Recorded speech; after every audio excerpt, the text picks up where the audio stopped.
Lorsque la Bible dit vos fils et vos filles prophétiseront, ça ne veut pas dire vos fils et vos filles commenceront des ministères. Le ministère ou encore sacerdoce n'est pas à confondre avec servir Dieu. Le service de Dieu ne se fait pas que dans le sacerdoce. Il existe deux types de sacerdoce. C'est vrai que la Bible dit que nous sommes un royaume des sacrificateurs. Mais ce n'est pas parce que la Bible dit que nous sommes un royaume de sacrificateurs que nous tous on devient des pasteurs, que nous tous on devient des prophètes, que nous tous on devient du clergé. Premièrement, il y a le sacerdoce ministériel et deuxièmement, il y a le sacerdoce universel. Lorsque vous arrivez à faire la différence entre ces deux sacerdoces, ça devient plus ou moins clair dans votre esprit. Le sacerdoce ministériel, c'est ce qu'on appelle justement l'appel au ministère, généralement.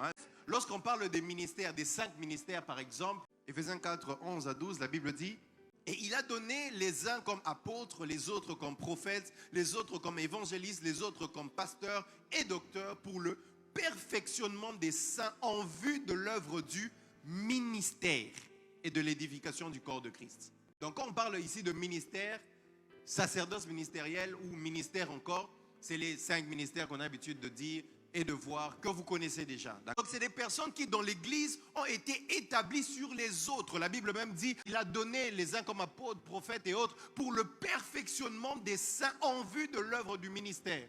Donc là, on n'est même pas pour gagner les âmes, mais dans le perfectionnement des saints. Tu n'es pas pasteur pour aller gagner les âmes en dehors de l'église. Tu n'as pas besoin d'être prophète pour aller gagner les âmes en dehors de l'église. Tu n'as pas besoin d'être ordonné évangéliste pour aller gagner des âmes en dehors de l'église. Quand on parle de ministère, on n'attache pas cela à prendre le monde. On attache cela au perfectionnement des saints. Ça veut dire au travail qui doit se faire dans l'église déjà. Gagner les âmes et aller en dehors de l'église, ce n'est pas seulement aux 5 ministères. C'est ce qu'on appelle la grande commission. C'est pour tout le monde. Tu n'as pas besoin d'être prophète, pasteur, docteur pour aller gagner les âmes. Les prophètes, docteurs sont établis pour gérer les saints gagnés déjà dans l'église. Ça veut dire les âmes que les chrétiens vont gagner dans le monde, quand ils vont arriver dans l'église, c'est maintenant les ministères qui vont les encadrer. Vous comprenez maintenant? Après, il y a ce qu'on appelle justement le sacerdoce universel. C'est la logique ou la doctrine selon laquelle, en tant qu'enfants de Dieu, nous avons tous reçu la grande commission. On voit ça dans Marc 16. Jésus, lorsqu'il envoie ses disciples, il leur dit « Allez et faites de toutes les nations des disciples ». C'est les devoirs, en fait, que tout enfant de Dieu a reçu. Tout enfant de Dieu a reçu le devoir de gagner des âmes, de baptiser les âmes gagnées. Même le pouvoir, la Bible dit, il nous a donné le pouvoir de marcher sur les scorpions et les serpents. Donc tout enfant de Dieu peut délivrer une personne. Tout enfant de Dieu peut prier pour un malade et le malade est guéri parce qu'il nous a donné ce pouvoir. Dans Acte 1, verset 8, lorsque Jésus part, il dit à ses disciples, attendez le Saint-Esprit, vous recevez une puissance, le Saint-Esprit survenant sur vous et vous deviendrez mes témoins. Ça, c'est l'onction d'être des témoins. C'est aussi un sacerdoce, mais ce n'est pas le sacerdoce ministériel, c'est le sacerdoce universel que nous avons tous reçu, pour lesquels on n'a pas besoin d'être pasteur, docteur, évangéliste, prêtre ou quoi que ce soit, mais que nous sommes tous appelés à faire en tant que corps du Christ. Pourquoi il était important de poser cette base? Parce que plusieurs personnes, plusieurs jeunes maintenant, lorsqu'ils viennent avec « je sens l'appel au ministère, je sens que Dieu m'a appelé à prophétiser, je sens que Dieu m'a appelé à ceci », parfois, par manque d'orientation, par manque d'encadrement et même par manque de maturité, ils confondent le sacerdoce ministériel et le sacerdoce universel. Parfois, c'est juste une confusion. Le sacerdoce universel, on est tous appelés à ça. En tant qu'enfant de Dieu, tu dois gagner des âmes. Et pour ça, tu as été oint. Tu as reçu des dons spirituels. Tu peux parler aux démons, les démons sortent. Tu peux avoir des visions. Tu peux avoir l'onction prophétique sur toi. Mais est-ce suffisant pour t'établir comme ministre dans l'église? Alors, prophète Jonathan, que faire quand je sens l'appel au ministère? Est-ce que nous, les jeunes, on ne peut pas être appelés au ministère? Par la grâce de Dieu, en tout cas, je ne vais pas dire que je suis dans le ministère. Moi, je ne pense même pas que j'ai déjà commencé mon ministère. Mais l'œuvre de Dieu, en tout cas, le service de Dieu ici que nous commençons, ça fait quand même plus de 10 ans que je suis dedans. Donc, à l'époque, quand on a commencé, on était en 2010 comme ça. On avait un ministère, on se réunissait à Chaoumba, on prêchait, tout ça, tout ça. Et il y avait beaucoup de jeunes avec lesquels on travaillait. Beaucoup de jeunes à l'époque là avaient aussi reçu des messages.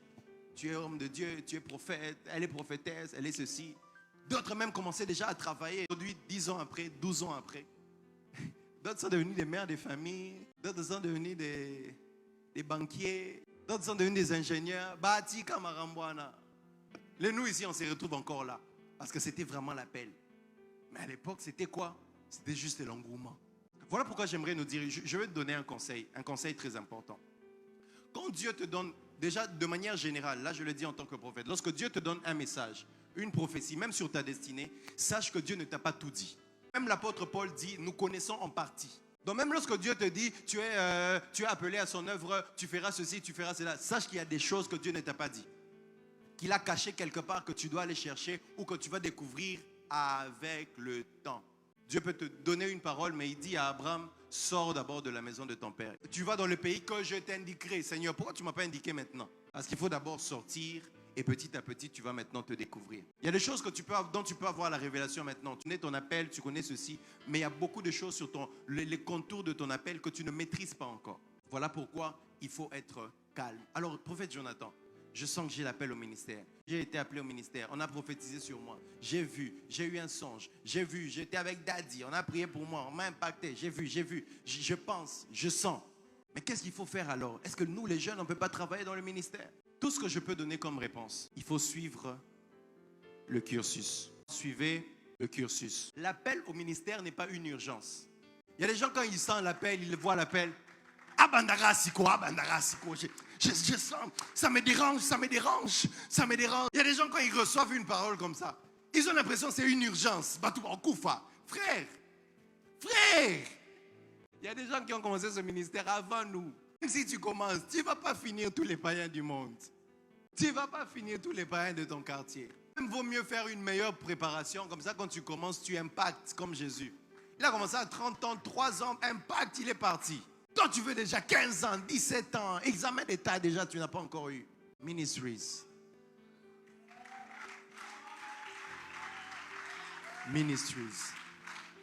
L'appel au ministère n'est pas une urgence. Nous autres ici, je racontais pendant la retraite. Moi, c'est quand je suis bébé, je sors de la maternité. Qu'une prophétesse vient prier pour moi, pour dire que j'étais appelé au ministère, mon nom, Isaac, tout ça. Je sors de la maternité. Ce n'est pas pour autant que dès que tu as... Même Jésus, il a commencé à 12 ans. Moi, il est allé, oh non, vous ne savez pas que je dois faire la volonté de mes parents. Et puis on n'a plus parlé de Jésus depuis 12 ans jusqu'à 30 ans. Il connaissait son appel. Ce n'est pas comme s'il ne connaissait pas. Il connaissait son appel. Donc, premièrement, dis à ton voisin, calme-toi. Ce n'est pas parce que tu as reçu l'appel que non, il faut bandassi. Tu ne seras en retard de rien. De toutes les façons, nous ici, on a commencé depuis 2010. Il y a des gens qui ont commencé ici il n'y a pas longtemps, en 2020. Ils sont plus connus que nous. Ils ont plus d'onction, ils ont plus d'impact, ils sont connus dans le monde. Donc tu ne perds rien, Même si tu commences maintenant, il y a des jeunes qui vont commencer seulement 1 année après, 2 ans, 3 ans, 5 ans après toi. Mais ils auront plus d'impact que toi. Tu ne vas rien faire. C'est bizarre, mais c'est comme ça. Les gens qui ont commencé après nous. Mais aujourd'hui, tu l'appelles vraiment homme de Dieu, tu le respectes. Donc dis encore à ton voisin, calme-toi. Relax. Dieu peut t'appeler, mais Dieu ne commet pas l'erreur de te révéler cela pour que tu sois embrouillé. Une fois, je pense, il y a une sœur qui est venue me voir. Et elle était, je pense, en 5e des humanités. C'était pas 4e comme ça. Oh non, j'ai vu clairement, Dieu m'a montré l'homme de ma vie. Nous, les pasteurs, on voit des choses. Le problème est qu'on ne comprend toujours pas qu'il y a une différence entre le temps de l'accomplissement de la prophétie et la prophétie que Dieu te donne. Il parle à David, on vient même en le loin, il avait 16 ans, 17 ans. Mais il n'est pas devenu roi à 16 ans, 17 ans. Pourtant, il était déjà roi. Parce qu'il y a un processus par lequel tu dois passer. Ce n'est pas parce que Dieu t'a parlé maintenant que Dieu a brûlé le processus. Dieu t'a simplement dit quel est ton avenir pour que tu commences dès maintenant à te ranger par rapport à certaines choses. Parfois, Dieu te dit que tu es appelé au ministère, pas pour que tu commences le ministère, mais pour que tu gardes ton corps de maintenant jusqu'à 30, quand tu auras 30 ans et que tu vas commencer le ministère, parce qu'il y a une onction spéciale que tu dois développer à 30 ans. La prophétie disait que la mère de Jésus devait être vierge. Et Marie, à un certain âge, devait porter Jésus. Elle devait rester vierge. Donc, il fallait peut-être qu'un ange ait apparu à Marie à 12 ans, à 10 ans. Mais ce n'était pas pour qu'elle aille porter un enfant. C'était simplement pour lui dire, toi, jusqu'à 30 ans, tu dois être vierge parce que la prophétie à 30 ans doit s'accomplir sur toi. Il y a des histoires que Dieu te dit maintenant, juste pour que tu gardes une petite chose, pas pour que tu commences le ministère, mais pour qu'une petite chose là, tu le gardes. La Bible parle de 2 saisons. La première pluie, c'est la pluie qui annonce la deuxième saison. Il y a beaucoup de pluie. Dad, il y a eu à l'enseigner. Il y a tellement de pluie et elle est longue, mais c'est pour fertiliser le sol. C'est pour rendre le sol malléable. C'est pour préparer le sol à recevoir la sémence. Mais ce n'est pas encore la saison de la moisson. C'est la saison de la sémaille. Dis avec moi la sémaille. Donc quand on t'annonce une saison, ce n'est pas directement. Dieu n'est pas dans le temps, Dieu est dans l'éternité. Il y a des choses qui t'annoncent, ce n'est pas pour maintenant, ça peut être pour 10 ans, 20 ans. Deuxième saison qui arrive, les deuxièmes pluies qui arrivent, c'est maintenant ce qu'on appelle la pluie de l'arrière-saison. C'est celle maintenant qui vient et qui permet de faire la moisson. Encore à ton voisin, respecte le processus. Saint-Esprit n'est pas contre l'institution. Pour devenir prêtre, il faut pratiquement faire 6 ans de séminaire. La première année, les 2 premières années, on ne vous enseigne que la philosophie. Et les 3 autres années, on vous enseigne maintenant la théologie biblique, la théologie, tout ce que tu dois savoir. Et la dernière année, c'est un peu comme l'année de stage. Et ce n'est que là, après que tu deviens prêtre. Même chose lorsque tu dois devenir imam chez les musulmans. Près de 6 ans de formation. D'ailleurs, même chez eux, les 3 premières années, tu dois apprendre l'arabe pour apprendre à lire le Coran dans sa langue originale. Après, tu fais maintenant 3 ans de théologie. Sans parler du fait que tu dois maintenant entrer dans un certain cursus. Et quand tu vois maintenant ces institutions, ils forment des institutions assises. Mais chez nous, les jeunes, 17 ans, 22 ans, 20 ans, dès qu'il reçoit l'appel, il se dit, c'est fini. J'ai le Saint-Esprit, j'ai Dieu, je pars. Sans devoir suivre un certain cursus. L'appel de Dieu, l'appel à son œuvre n'exclut pas le respect du processus. Lorsque la Bible dit vos fils et vos filles prophétiseront, ça ne veut pas dire vos fils et vos filles commenceront des ministères. Je ne sais pas pourquoi c'est ça qu'on entend. Parce que Dieu respecte aussi la hiérarchie.